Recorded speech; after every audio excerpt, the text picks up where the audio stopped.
This video was brought to you in part by SD Bullion. While some online bullion dealers continue to charge $4 over spot for U.S. Mint Silver Eagles, SD Bullion is selling 2016 Silver Eagles for just $2.29 over spot for any quantity. Again, that's just $2.29 over spot for any quantity. If you haven't joined over 25,000 new customers by making the switch to SD Bullion, what are you waiting for? You could save hundreds or even thousands of dollars on your next order. SD Bullion, the lowest prices, period. Now, one of the concerns with even owning physical precious metals is a lot of people say, well, what if it's confiscated or something like that? Now, this viewer is wanting to know, I'm curious what Jim thinks the odds are of any Western country to either ban the sale of gold or silver, attempt to confiscate gold or silver, or apply an onerous tax to the sale of one or both of the metals. So Jim, do you think anything like confiscation of gold and silver could happen? It's possible. They might. In fact, there was a story that just got circulated that the United States government just required all the gold owners to fork over their gold and paid out at $42 an ounce. It was a propaganda story, but it was also a very old story because look closely at the details and you see that Secretary of Treasury Geithner had signed the order. So it was not only propaganda, but it was 8 years old or more. They might. And the motive, I looked closely at the motive for that old false story, and it was in order to recapitalize the U.S. banking system. So, you know, that's a real concern, recapitalizing the U.S. banking system. I don't think it's going to be done on the back of private investors. Suppose they did try to confiscate gold in the United States. How many tons do you think they would get after 6 months? You think they might get 30? You know, I mean, get realistic here. You think they might get 100 tons? Do you think they might get 500 tons? Do you think they might get 800 tons? I mean, these are woefully inadequate numbers. How many tons of bullets do you think would be fired? That might be the better question. You know, let's move on. I actually think that from a psychological point of view, they're not going to try to confiscate, because if they did, they would be saying, all these years we've been telling you gold's a dead asset. Now the U.S. government wants it to recapitalize the banking system. Therefore, we admit we've been telling you lies for 20 years, and Warren Buffett is a big liar too, one of our boys. So what they would do is they would light a fire under the gold price. I don't think they want to do that. I don't think their confiscation scheme would be very successful. And I think the confidence game would be a grand disaster. Moving on here, a lot of people have talked about, what about other precious metals than gold and silver, platinum and palladium, for example. This viewer is wanting to know, in the event of a large societal disruption or black swan that involves a severe downturn in the global economy and an associated nosedive in manufacturing, do you envision platinum and palladium to go down in price while gold and silver go up? Or will these four metals track together? Very tough question, and the only way I know how to answer it is this. It's really a matter not so much of supply and demand from industry and markets. It's a function of what will be the basis of the monetary system. There's some people who say, well, it's really just going to be gold. Gold will be the basis of the monetary system, and that's that. Real simple. No, I don't believe that. I believe all the Chinese efforts are to make gold and silver together the monetary metals, and there is ample discussion of making platinum also a monetary metal. What does that mean, a monetary metal? It means that if a country wants to have a monetary system with a currency, they must back it up with an asset like precious metals. And the precious metals included in the reserves held by the official government system for that currency will be in the form of big bars of gold, big bars of silver, and big bars of potentially platinum as well. I have not heard of any other metal besides those three. I don't care that palladium and a few other metals are in the platinum group. I don't care. I don't care. Not important to me. You can't say, well, platinum is a monetary metal, therefore palladium will be swapped with it. You know, maybe in contracts, but not in the bank vaults. I personally don't think we're going to see platinum as a monetary metal. So that moves to the question then, if gold and silver, say, I mean, it's my hypothesis, gold and silver, say, are the monetary metals, what will happen to platinum, palladium, and a few other very important metals? I mean, the close cousins to precious metals are platinum and palladium. That's understood. But what will happen to some of the other important metals? Like I always think of the strategic metals, titanium, strontium, and vanadium. Titanium is in military hardware. Vanadium is in your really fine cutting knives for your kitchen. That's vanadium usually. And strontium, not really sure. I think it's in a lot of different things. I don't know what's going to happen to the other metals. What will happen to, say, aluminum and copper? In particular, copper, because it's rumored to have a PhD in economics, and I have respect for anybody who's got a PhD. No, I mean, they call it, Dr. Copper. Okay, well, that's fine, because copper has uses in homes for plumbing, in cars for electronics, and for general electronics all over the place. There's 2 miles of copper wire in every automobile. I mean, that's pretty hard to get around if you say copper's not relevant for industry. Anyway, I believe something very firmly, and this is not a wild, idealistic, goofy, academic thought. I believe that after we see the gold standard imposed, whether it's in trade or banking or currencies, I think first it comes in trade, I think we're going to see a renaissance in the global economy. I think we're going to see a quick response from a true solution. Take a look, for instance, what happened in Iceland after they arrested the bankers, defaulted on debts, fixed the banks, let them start over again. There was an instant recovery. If you get the hell out of the way of an economy with your phony money and your saturated debt and your criminal elites sticking their fingers in their noses with corruption, you get a remarkable renaissance. That's all we need. We need a good, true gold standard. I think it'll start in trade and move quickly into banking. And then like a wave, to top it all off, we'll see the currencies. And the reason I think that is that trade is controlled by the East and the emerging market nations. The debt is controlled by the West, so they want to continue a debt-based system. The East and the emerging market nations, they control trade. They control what is on the ships that arrive in the U.S. ports. So they're going to control what is accepted.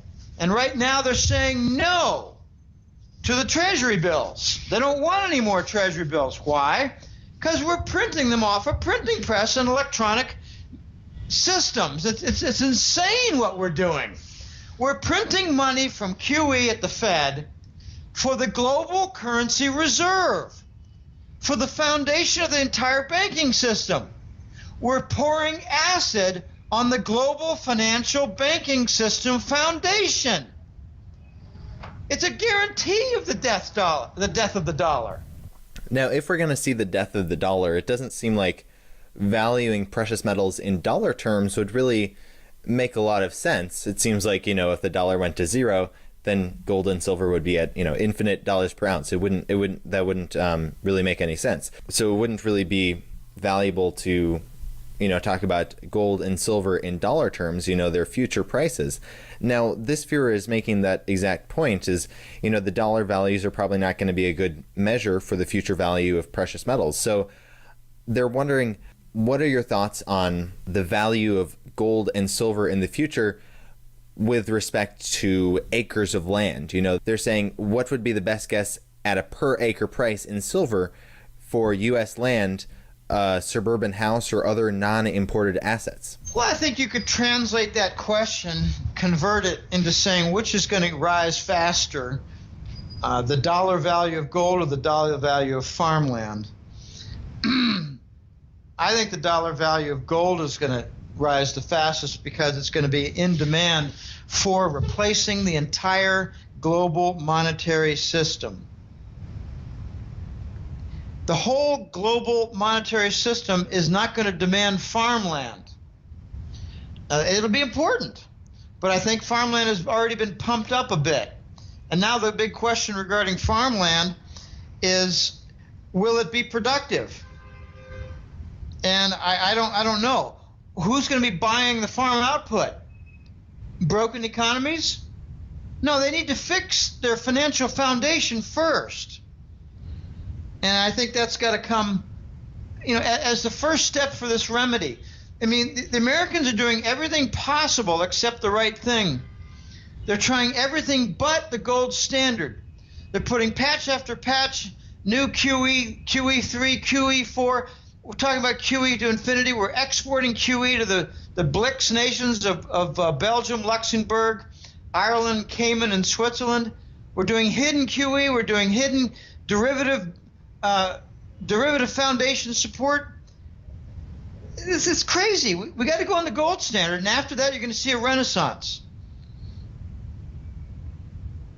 It's that simple. I don't think you're going to be doing a lot better looking at farmland, especially like in the U.S. Midwest, when it's already bid up. It's been bid up more than gold. So why do you want to buy farmland that's risen more than gold? Buy gold and later buy the farmland. Moving now to this next viewer's question from Larry Welty. He's wanting to know what percentage of my silver investment should be in junk silver. And junk silver, just for our viewers who don't know, that's U.S. silver coinage before 1965. I would say, it becomes a question of how many big multi-kilogram bars of silver do you want to buy? I mean, one of the popular units of silver is a 1,000-ounce bar. Well, that's at 60 pounds. It's 30 kilos. You're not going to want to buy 30 kilos worth of junk silver. It becomes a question of how much loose silver do you want to buy versus how much giant bulk do you want to buy. I mean, if you've got $100,000, I would say buy $80,000 worth of bars, buy $10,000 worth of Morgan silver dollars, and buy a bunch of junk silver. I don't think junk silver is going to outperform Morgan silver dollars. Now, that's a collector item issue. So, I don't really know. All right, now moving now here, we've covered a lot of questions about precious metals. Now, I'd like to discuss the questions now about really, they're more focused on the economic collapse that you see coming. Now, multiple viewers were wondering a similar thing. They were wondering, where's the best place to live when the collapse occurs? Outside the United States to start, outside Europe in addition, not in any country that speaks English. That means it means Australia and New Zealand. Not any country that does significant banking with United States overlords like Wall Street telling Singapore what to do. You want to be somewhere where they don't hate Americans for all the past crimes, and there aren't many countries that qualify For instance, will it be safe in Panama? Well, how many Americans know that during the Noriega War, which is a brief skirmish of only about 3 weeks, in I think it was 1985 or 86, how many Americans know that the U.S. military used laser weapons and killed 250 native Panamanians with laser weapon, leaving an 18-inch diameter puddle of human, not waste, but human matter in liquid form on the pavement? I've talked to people who saw the puddles 25 years ago. That was 2010 when I talked to them. So it was 25 years fresh in their memory. They actually said to me, it was 2 guys, they said, "We will never forget that." So where do you live? I don't know. How about a remote Polynesian island where they never even heard of Americans? How about living with turtles? That might be better, because any humans on the planet know that our government is scum. You want to be as far away from recognition of Americans, and you better speak a foreign language. Americans among the industrialized nations have the lowest proportion in their population speaking a second language. Why? Because we're a combination of arrogant and dumb. And I have a lot of respect for 10% of Americans, don't get me wrong. I noticed that 20 years ago, the high school requirements were made lax. This was in the 80s and 90s. It was made more lax. You could get through high school without a foreign language, and you can get through high school with 2 years of math. We're dumbing down our country through ridiculously lax requirements. It is essential to speak a foreign language. I had bad guidance from my dumbass counselor who told me, "No, French is much better, Jim." I was a freshman, my first week of school in high school, a little 14-year-old kid, skinny runt. I didn't know anything. And the guidance counselor said, "No, Jim, French is good. French is great. It's a big, important language for diplomacy." And I said, "Well, what about German and Spanish?" And she said, "Well, German's very difficult. I don't think you'd like it." I said, "Well, what about Spanish?" "Well, it's not useful." Oh, really? So that counselor did not anticipate that Latinos would overtake blacks in U.S. population and basically take over Texas and California in the South. So I am now struggling to learn Spanish, and I'm maybe 60%, 70% fluent, because I took the wrong language in French. Okay, we've got a lot of bad decisions in our educational system. Where to live? Where they tolerate gringos and forgive us for our bankers and government. That's where. And stay away from the English-speaking countries. You're not going to find peace in Australia. Sorry. Now, I know for many people, learning a language, as you said, is very tough. But I guess, what is your perspective on what is the best way or resources that people can take advantage of to, learn another language? I mean, how are you doing it right now? Well, first thing is you buy a dictionary, Elijah. I have met probably around 50 or 60 Americans here in the 10 years. And I don't go out of my way to meet them. I go out of my way to avoid them, because there are a lot of swindlers and government rats who got in trouble with the U.S. government and got themselves out of trouble by volunteering to be a government rat and mingling among the masses in Costa Rica. It's a lot more than what you might think.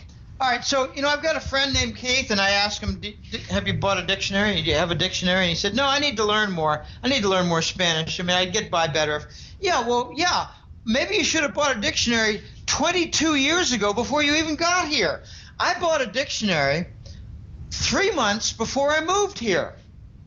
I started reading the Conversational Berlitz book before I got here.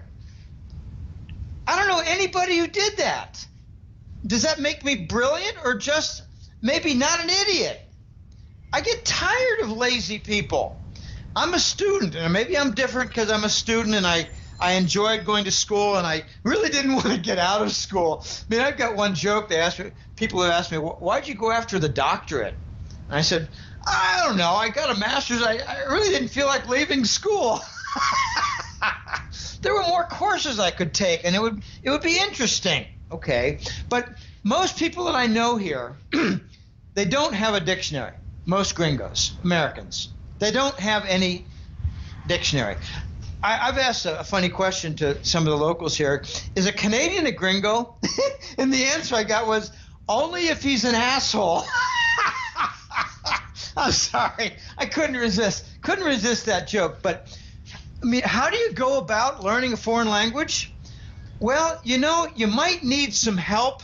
So some people kind of like think of it as going on a diet. If I buy a book on the diet, I won't have to do any work, and I can just lose weight because I bought the book. No, you buy a dictionary, you buy a conversational book, you buy maybe the Rosetta Stone. That's a very good method for learning a foreign language, Rosetta Stone. Costs, I think, about $160. At least 3 years ago, it was $160 for Spanish. I know some people who did well at it. I know a guy who learned a lot of Spanish with 12 tapes from the State Department, and they're not available anymore. He bought them about 15 years ago and lent them to me, and I went through a few of them. But the best way is to practice with people. I mean, if you've got a Latino buddy who's bilingual in New York City or in Houston, Texas, or in Los Angeles, take him out for dinner and ask him, can we just practice some Spanish? If you don't practice it, if you don't read it, if you don't feed the system, you're not going to learn it. You can't buy a dictionary and just put it over there in the corner and say, well, by gum, I've done something. No, you've done nothing. All you've done is bought something and not opened it. Unless you open it and look at new words. I keep a list. Let me just read off some things. Resplandecer. I wrote that down. It means to shine, stand out. Reflejar. It means to reflect. Arrebatar. It's to snatch and grab. A friend of mine had her purse stolen. She said, un hombre arrebató mi bolso. Okay. In extremo, to the extreme. Darle la lata, to be a pest. That's slang. Saciar, to sate. These are just in the last couple weeks. Words that I choose to learn. If you don't work at it, if you don't invest in it, not going to happen. All right, let's move on. All right. Well, moving on now to this next viewer's question. Francesco C. says he's an entrepreneur and toying with the idea of doing a fuel economy modification to vehicles. And he asks, when the imports fail during the dollar collapse, how bad will the oil gas crisis be? I think the oil and gas prices will remain low. If you call that a crisis, yeah, it's a crisis for the companies, not a crisis for the consumer. I'm not really too concerned about the oil and gas prices right now. I mean, if we go to a new dollar, we might see a recovery. I mean, we might see a rise in gasoline prices. It's a good point. Maybe I should think about this more, because if we're going to reindustrialize and get the economy going, and we do it we start with a new dollar that's devalued, we're going to see consumer prices increase for anything that's not produced locally, domestically. So whatever we import, like Toyota and car parts from Asia, it'll all cost a lot more. It'll be an encouragement for bringing back the car industry to Detroit. Why the hell did we leave Detroit? Dumb move. Guaranteed problem in the future, and the future's now. So we will see higher energy prices with the new dollar. We will, and there's no getting around it. But, I don't concern myself right now with that, because we need a whole lot more than just dealing. What we can do, make some government subsidies so people can afford gasoline? No, what we need to do is to get industry back to the United States. We need to encourage foreign investment of industry in the United States so we have more people working. We should be less concerned about people paying for gasoline than we should be for getting new jobs in line. You get the jobs in line, the gasoline prices will take care of themselves. You need to increase our industrial base. We need to increase our working people. We have a 24 or 25% unemployment in the United States right now. It's depression level. Obama committed a real slick move, little shyster that he is, a squatter in the White House. He ended the 99-month extension, 99-week extension for unemployment, the unemployment insurance. Therefore, people dropped off the rolls and the unemployment rate went down. What a success! He got tired of keeping the unemployment rate up from calling unemployed people unemployed. I mean, everything about the U.S. government is ass backwards and stupid and corrupt. I hate every policy that we've got. You name me a government policy, and I'll explain how it's stupid and corrupt. Starting with food stamps. We got a whole, 20 million, 40 million people on food stamps and government entitlements? Have they forgot the old rule in the Bible? You don't work, you don't eat. I like that rule. Now, besides oil and gas, let's move on now to another energy source that, everyone in the United States depends on pretty much everyone, power grids. This viewer wants to know, you've talked about a Mad Max scenario in America after we have a currency or economic collapse. So do you think the power grids will go down during that time? If and when we go to a new dollar, you can expect a wide range of problems across the U.S. entire economy. The way I like to describe it is the entire supply chain is going to be disrupted. And part of the supply chain is the energy grid. But more simply put, whatever depends on the dollar with imported supply, that's going to be in trouble immediately. So you have to ask the question, translate the question, will the electricity grid be in trouble because it has foreign dependence in a supply chain? And maybe some that are oil-fired burners, maybe some will be in trouble. The coal-fired burners will not, because that's largely domestic. The gas-fired burners will not be in trouble. The gas-fired turbines not be in trouble. We got lots and lots of natural gas, and we supply half our needs for oil. So some electric grids, if they're foreign supplied, might be in trouble. And that's where I think you're going to see trouble with the electrical grid. Whatever is foreign dependent. All right, now moving to this question from Heath Miller. She asks, if negative interest rate policy comes to America, will this trigger bank runs? Well, yeah. Hey everyone, thanks for watching. Click here to subscribe for free to be notified when the rest of this interview is released. Or click over here to watch the full interview now.